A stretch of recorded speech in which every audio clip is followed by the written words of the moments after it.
Christmas Carol by Charles Dickens, Stave 4. The Last of the Spirits. The phantom slowly, gravely, silently approached. When it came near him, Scrooge bent upon his knee, for in the very air through which this spirit moved, it seemed to scatter gloom and mystery.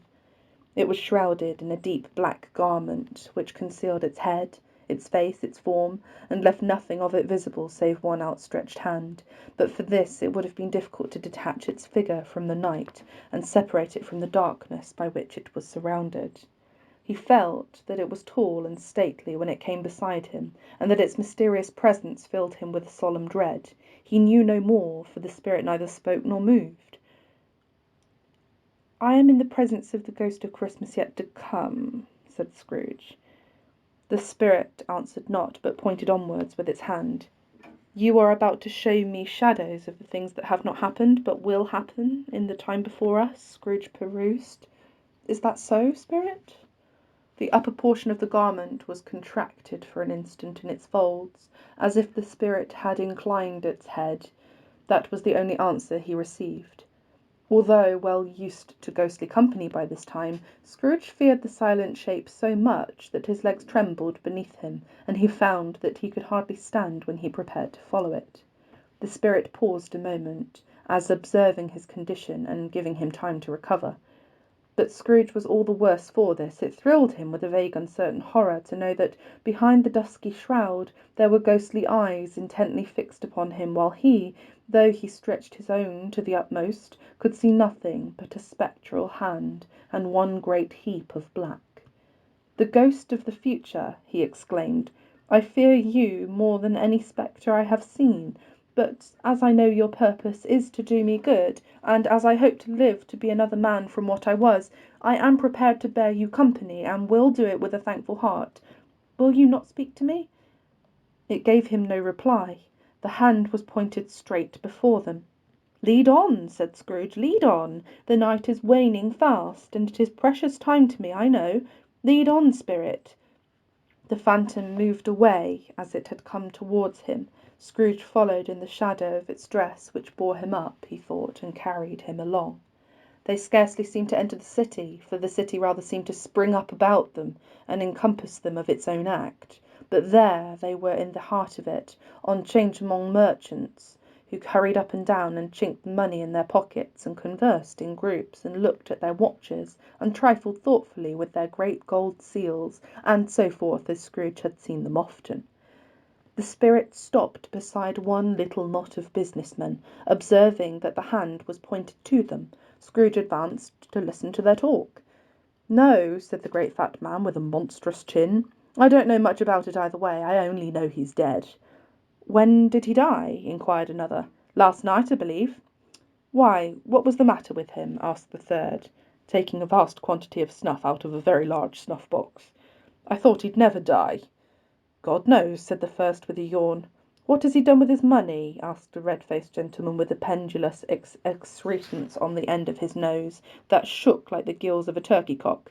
"I haven't heard," said the man with the large chin, yawning again. "Left his company, perhaps. He hasn't left it to me, that's all I know." This pleasantry was received with a general laugh. "It's likely to be a very cheap funeral," said the same speaker, "for, upon my life, I don't know of anybody to go to it. I suppose we make up a party and volunteer?" "I don't mind going if a lunch is provided," observed the gentleman with the excrescence on his nose. "But I must be fed if I make one." Another laugh. "Well, I am the most disinterested among you, after all," said the first speaker, "for I never wear black gloves and I never eat lunch. But I'll offer to go if anybody else will. When I come to think of it, I'm not at all sure that I wasn't his most particular friend, for we used to stop and speak whenever we met. Bye-bye." Speakers and listeners strolled away and mixed up with other groups. Scrooge knew the men and looked towards the spirit for an explanation. The phantom glided on into a street. Its finger pointed to two persons meeting. Scrooge listened again, thinking that the explanation might lie here. He knew these men also perfectly. They were men of business, very wealthy and of great importance. He had made a point always of standing well in their esteem. In a business point of view, that is, strictly in a business point of view. "How are you?" said one. "How are you?" returned the other. "Well," said the first, "old Scratch has got his own at last, hey?" "So I am told," returned the second. "Cold, isn't it? Seasonable for Christmas time. Are you not a skater, I suppose?" "No, no, something else to think of. Good morning." Not another word. That was their meeting, their conversation, and their parting. Scrooge was at first inclined to be surprised that the spirit should attach importance to conversations apparently so trivial, but feeling assured that they must have some hidden purpose, he set himself to consider what it was likely to be. They could scarcely be supposed to have any bearing on the death of Jacob, his old partner, for that was past, and this ghost's province was the future. Nor could he think of anyone immediately connected with himself to whom he could apply them. But nothing doubting that, to whomsoever they applied, they had some latent moral for his own improvement, he resolved to treasure up every word he heard, and everything he saw, and especially to observe the shadow of himself when it appeared, for he had an expectation that the conduct of his future self would give him the clue he missed, and would render the solution of these riddles easy. He looked about in that very place for his own image, but another man stood in his accustomed corner, and, though the clock pointed to his usual time of day for being there, he saw no likeness of himself among the multitudes that poured in through the porch. It gave him little surprise, however, for he had been revolving in his mind a change of life, and thought and hoped he saw his newborn resolutions carried out in this. Quiet and dark beside him stood the phantom, with its outstretched hand. When he roused himself from his thoughtful quest, he fancied, from the turn of the hand and its situation in reference to him, that the unseen eyes were looking at him keenly. It made him shudder and feel very cold. They left the busy scene, and went into an obscure part of the town where Scrooge had never penetrated before, although he recognised its situation and its bad repute. The ways were foul and narrow, the shops and houses wretched, the people half naked, drunken, slipshod, ugly. Alleys and archways, like so many cesspools, disgorged their offences of smell, and dirt, and life upon the straggling streets, and the whole quarter reeked with crime, with filth and misery. Far in this den of infamous resort there was a low-browed beetling shop below a penthouse roof, where iron, old rags, bottles, bones, and greasy offal were bought. Upon the floor within the piled-up heaps of rusty nails, chains, hinges, files, scales, weight, and refuse iron of all kinds. Secrets that would like to scrutinize were bred and hidden in mountains of unseemly rags, masses of corrupted fat, and sepulchres of bones. Sitting in among the wares he dealt in, by a charcoal stove made of old bricks, was a grey-haired rascal, nearly 70 years of age, who had screened himself from the cold air without but a frowsy curtaining of miscellaneous tatters, hung upon a line, and smoked his pipe in all the luxury of calm retirement. Scrooge and the phantom came into the presence of this man, just as a woman with a heavy bundle slunk into the shop. But she had scarcely entered when another woman, similarly laden, came in too, and she was closely followed by a man in faded black, who was no less startled by the sight of them than they had been upon the recognition of each other. After a short period of blank astonishment, in which the old man with the pipe had joined them, they all three burst into a laugh. "Let the charwoman alone be the first," cried she who had entered first. "Let the laundress alone to be the second, and let the undertaker's man alone to be the third. Look here, old Joe, here's a chance, if we haven't all three met here without meaning it." "You couldn't have met in a better place," said the old Joe, removing his pipe from his mouth. "Come into the parlour. You were made free of it long ago, you know, and the other two aren't strangers. Stop till I shut the top of the shop. Ah, how it squeaks! There ain't much a rusty bit of metal in this place as its own hinges, I believe, and I'm sure there's no such old bones here as mine. Ha, ha! We're all suitable to our calling. We're well matched. Come into the parlour. Come into the parlour." The parlour was a space behind the screen of rags. The old man raked the fire together with an old stair-rod, and having trimmed his smoky lamp, for it was night, with the stem of his pipe, put it into his mouth again. While he did this, the woman who had already spoken threw her bundle on the floor and sat down in a flaunting manner on a stool, crossing her elbows on her knees and looking with a bold defiance at the other two. "What odds, then? What odds, Mrs. Dilber?" said the woman. "Every person has a right to take care of themselves. He always did." "That's true indeed," said the laundress. "No man more so." Why then, don't stand staring as if you was afraid, woman. Who's the wiser? We're not going to pick holes in each other's coats, I suppose." "No, indeed," said Mrs. Dilber and the man together. "We should hope not." "Very well, then," cried the woman. "That's enough. Who's the worse for the loss of a few things like these? Not a dead man, I suppose?" "No, indeed," said Mrs. Dilber, laughing. "If he wanted to keep him after he was dead, a wicked old screw," pursued the old woman, "why hasn't he a natural in his lifetime? If he had been, he'd have had somebody to look after him when he was struck with death, instead of lying gasps out his last there, alone by himself." "It's the truest word that was ever spoke," said Mrs. Dilber. "It's a judgment on him." "I wish it was a little heavier judgment," replied the woman, "and it should have been. You may depend upon it, if I could have laid my hands on anything else. Open that bundle, old Joe, and let me know the value of it. Speak out plain. I'm not afraid to be the first, nor afraid for them to see it. We knew pretty well what we were helping ourselves before we met here, I believe. It's no sin. Open the bundle, Joe." But the gallantry of her friends would not allow of this, and the man in faded black mounted the breach, first produced his plunder. It was not extensive. A seal or two, a pencil case, a pair of sleeve buttons, and a brooch of no great value were all. They were severally examined and appraised by old Joe, who chalked the sums he was disposed to give for each upon the wall, and added them up into a total when he found that there was nothing more to come. "That's your account," said Joe, "and I wouldn't give another sixpence if I was to be boiled for not doing it. Who's next?" Mrs. Dilber was next. Sheets and towels, a little wearing apparel, 2 old-fashioned silver teaspoons, a pair of sugar tongs, and a few boots. Her account was stated on the wall in the same manner. "I always give too much to ladies. It's a weakness of mine, and that's the way I ruin myself," said old Joe. "That's your account. If you asked me for another penny and made it an open question, I'd repent of being so liberal and knock off half a crown." "And now unto my bundle," said the first woman. Joe went down on his knees for the greater convenience of opening, and having unfastened a great many knots, dragged out a large and heavy roll of some dark stuff. "What do you call this?" said Joe. "Bed curtains?" "Ah," returned the woman, laughing and leaning forward on her crossed arm. "Bed curtains." "You don't mean to say you took 'em down, rings and all, with him lying there?" said Joe. "Yes, I do," replied the woman. "Why not?"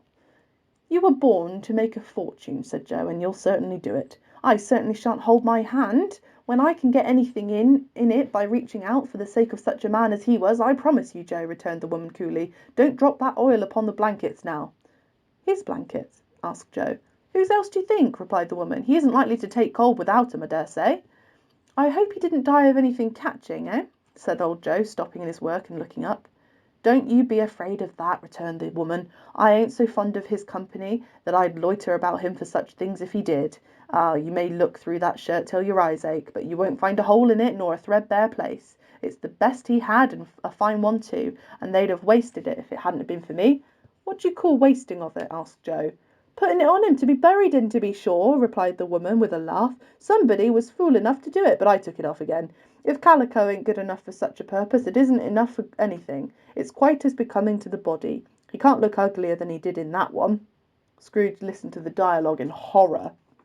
As they sat, grouped about their spoil, in the scanty light afforded by the old man's lamp, he viewed them with a detestation and disgust which could have hardly been greater, though they had been obscene demons marketing the corpse itself. "Ha, ha!" laughed the same woman, when old Joe, producing a flannel bag with money in it, told out their several gains upon the ground. "This is the end of it, you see. He frightened everyone away from him when he was alive, to profit us when he was dead. Ha, ha, ha!" "Spirit," said Scrooge, shuddering from head to foot. I see. The case of this unhappy man might be mine own. My life tends that way now. Merciful Heaven, what is this?" He recoiled in terror, for the scene had changed, and now he almost touched a bed, a bare, uncurtained bed, on which beneath a ragged sheet there lay something covered up, which, though it was dumb, announced itself in awful language. The room was very dark, too dark to be observed with any accuracy, though Scrooge glanced round it in obedience to a secret impulse, anxious to know what kind of room it was. A pale light, rising in the outer air, fell straight upon the bed, and on it, plundered and bereft, unwatched, unwept, uncared for, was the body of this man. Scrooge glanced towards the phantom. Its steady hand was pointed to the head. The cover was so carelessly adjusted that the slightest raising of it, the motion of a finger upon Scrooge's part, would have disclosed the face. He thought of it, felt how easily it would be able to do, and longed to do it, but had no more power to withdraw the veil than to dismiss the spectre at his side. O cold, cold, rigid, dreadful death, set up thine altar here, and dress it with such terrors as thou hast at thy command, for this is thy dominion. But of the loved, revered, and honoured head thou canst not turn one hair to thy dead dread purposes, or make one feature odious. It is not that the hand is heavy and will fall down when released. It is not that the heart and pulse are still, but that the hand was open, generous and true, the heart brave, warm, and tender, and the pulse a man's. Strike, shadow, strike, and see his good deeds springing from the wound, to sow the world with life immortal. No voice pronounced these words in Scrooge's ears, and yet he heard them. When he looked upon the bed, he thought, if this man could be raised up now, what would be his foremost thoughts? Avarice, hard-dealing, gripping cares, they have brought him to a rich end truly. He lay in the dark, empty house with not a man, a woman, or child, to say that he was kind to me in this or that, and for the memory of one kind word I will be kind to him. A cat was tearing at the door, and there was a sound of gnawing rats beneath the hearthstone. What they wanted in the room of death, and why they were so restless and disturbed, Scrooge did not dare to think. "Spirit," he said, "this is a fearful place. In leaving it I shall not leave its lesson, trust me. Let us go." Still the spirit pointed, with an unmoved finger, to the head. "I understand you," Scrooge returned, "and I would do it if I could.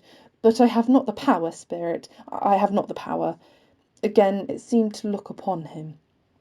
"If there is any person in the town who feels emotion caused by this man's death," said Scrooge, quite agonized, "show that person to me, Spirit, I beseech you."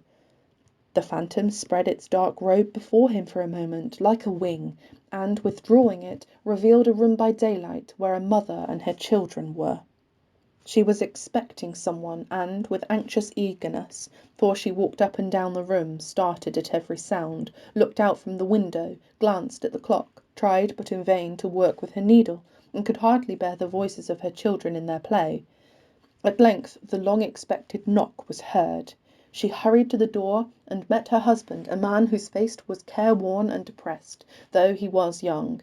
There was a remarkable expression in it now, a kind of serious delight, of which he felt ashamed, and which he struggled to repress. He sat down to the dinner that had been hoarding for him by the fire, and when she asked him faintly what news, which was not until after a long silence, he appeared embarrassed how to answer. "Is it good," she said, "or bad?" to help him. "Bad," he answered. "Are we quite ruined?" "No, there is hope yet, Caroline." "If he relents," she said, amazed. "There is. Nothing is past hope if such a miracle has happened." "He is past relenting," said her husband. "He is dead."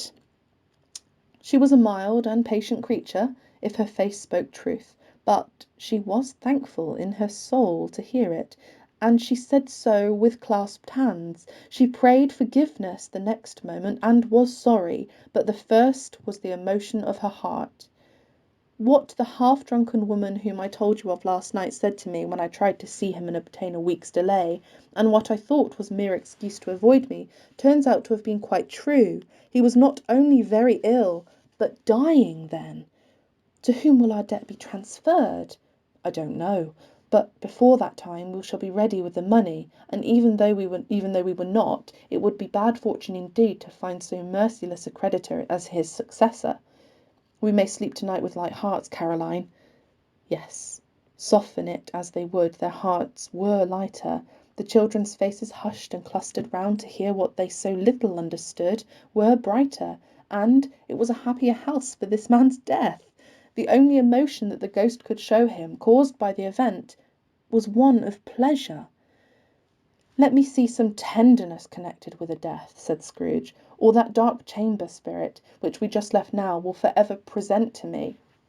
The ghost conducted him through several streets familiar to his feet, And as they went along, Scrooge looked here and there to find himself, but nowhere was he to be seen. They entered poor Bob Cratchit's house, the dwelling he had visited before, and found the mother and the children seated round the fire. Quiet, very quiet. The noisy little Cratchits were still as statues in one corner, and sat looking up at Peter, who had a book before him. The mother and her daughters were engaged in sewing, but surely they were very quiet. And he took a child and set him in the midst of them. Where had Scrooge heard those words? He had not dreamed them. The boy must have read them out, as he and the spirit crossed the threshold. Why did he not go on? The mother laid her work upon the table and put her hand up to her face. "The colour hurts my eyes," she said. "The colour! Ah, poor Tiny Tim!"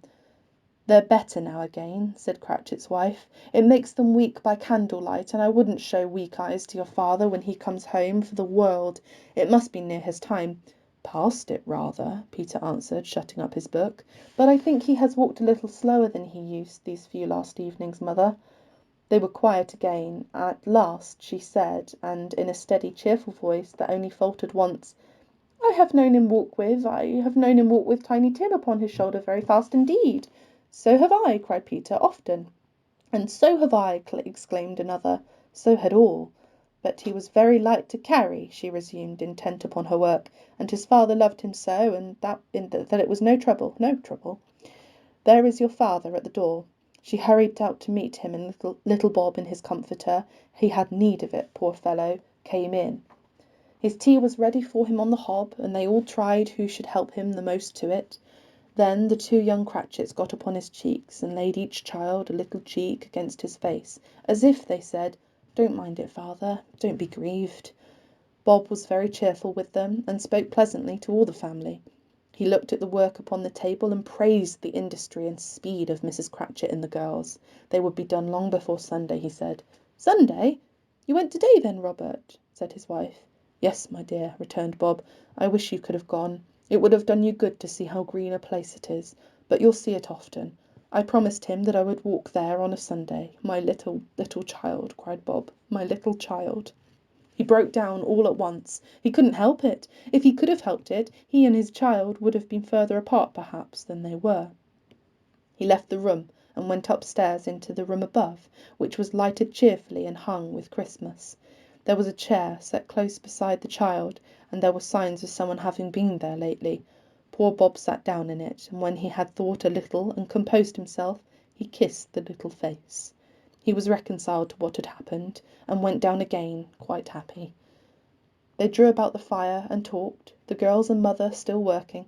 Bob told them of the extraordinary kindness of Mr. Scrooge's nephew, whom he had scarcely seen but once, and who, meeting him in the street that day, and seeing that he looked just a little down, you know, said Bob, inquired what had happened to distress him, on which, said Bob, for he is the pleasantest spoken gentleman you have heard, I told him, "I am heartily sorry for it, Mr. Cratchit," he said, "and heartily sorry for your good wife. By the by, how he ever knew that, I don't know." "Knew what, my dear?" "Why, that you are a good wife," replied Bob. "Everybody knows that," said Peter. "Well observed, my boy," cried Bob. "I hope they do. Heartily sorry," he said, "for your good wife. If I can ever be of service to you in any way," he said, giving me his card, "that's where I live. Pray come to me." "No, it wasn't," cried Bob. "For the sake of anything he might be able to do for us, so much as for his kind way. That was quite delightful. It really seemed as if he had known our Tiny Tim, and felt with us." "I'm sure he's a good soul," said Mrs. Cratchit. "You would be sure of it, my dear," returned Bob, "if you saw and spoke to him. I shouldn't be at all surprised, mark what I say, if he got Peter a better situation." "Only hear that, Peter," said Mrs. Cratchit. "And then," cried one of the girls, "Peter will be keeping company with someone and setting up for himself." "Get along with you," retorted Peter, grinning. "It's just as likely as not," said Bob, "one of these days, though there's plenty of time for that, my dear. But however and whenever we part from one another, I am sure we shall none of us forget poor Tiny Tim, shall we, or this first parting that there was among us." "Never, father," cried they all. "And I know," said Bob, "I know, my dears, that when we recollect how patient and how mild he was, although he was a little, little child, we shall not quarrel easily among ourselves and forget poor Tiny Tim in doing it." "No, never, father," they all cried again. "I'm very happy," said little Bob. "I am very happy." Mrs. Cratchit kissed him, his daughters kissed him, the two young Cratchits kissed him, and Peter and himself shook hands. The spirit of Tiny Tim, thy childish essence was from God. "Spectre," said Ghost, "something informs me that our parting moment is at hand. I know it, but I know not how. Tell me what man that was whom we saw lying dead." The ghost of Christmas yet to come conveyed him as before, though at a different time he thought, indeed, there seemed no order in these latter visions, save that they were in the future, into the resorts of business men, but showed him not himself. Indeed, the spirit did not say for anything, but went straight on as to the end just now desired, until besought by Scrooge to tarry for the moment. "This court," said Scrooge, "through which we hurry now, is where my place of occupation is, and has been for a length of time. I see the house. Let me behold what I shall be in days to come." The spirit stopped. The hand was pointed elsewhere. "The house is yonder!" Scrooge exclaimed. "Why do you point away?" The inexorable finger underwent no change. Scrooge hastened to the window of his office and looked in. It was an office still, but not his. The furniture was not the same, and the figure in the chair was not himself. The phantom pointed as before. He joined it once again, and, wondering why and whither he had gone, accompanied it until it reached an iron gate. He paused to look round before entering. A churchyard. Here, then, the wretched man, whose name he had now to learn, lay underneath the ground. It was a worthy place, walled in by houses, overrun by grass and weeds, the growth of vegetation's death, not life, choked up with too much burying, fat with repleted appetite. A worthy place. The spirit stood among the graves, and pointed down to one. He advanced towards it, trembling. The phantom was exactly as it had been, but he dreaded that he saw new meaning in its solemn shape. "Before I draw nearer to that stone which you point," said Scrooge, "answer me one question. Are these the shadows of things that will be, or are they shadows of things that may only be?" Still the ghost pointed downward to the grave by which it stood. "Men's courses will foreshadow certain ends to which, if persevered in, they must lead," said Scrooge. "But if the courses be departed from, the ends will change. Say it is thus with what you show me." The spirit was immovable as ever. Scrooge crept towards it, trembling as he went, and, following the finger, read upon the stone of the neglected grave his own name, Ebenezer Scrooge. "Am I that man who lay upon the bed?" he cried upon his knees. The finger pointed from the grave to him and back again. "No, spirit! Oh, no, no!" The finger was still there. "Spirit," he cried, tight clutching in its robe, "hear me! I am not the man I was. I will not be the man I must have been but for this intercourse. Why show me this, if I am past all hope?" For the first time the hand appeared to shake. "Good spirit," he pursued, as down upon the ground he fell before it, "your nature intercedes for me, and pities me. Assure me that I yet may change these shadows that you have shown me by an altered life." The kind hand trembled. "I will honour Christmas in my heart, and try to keep it all the year. I will live in the past, the present, and the future. The spirits of all three shall strive within me. I will not shut out the lessons that they teach. Oh, tell me that I may sponge away the writing on this stone." In agony he caught the spectral hand. It sought to free itself, but he was strong in his entreaty, and detained it.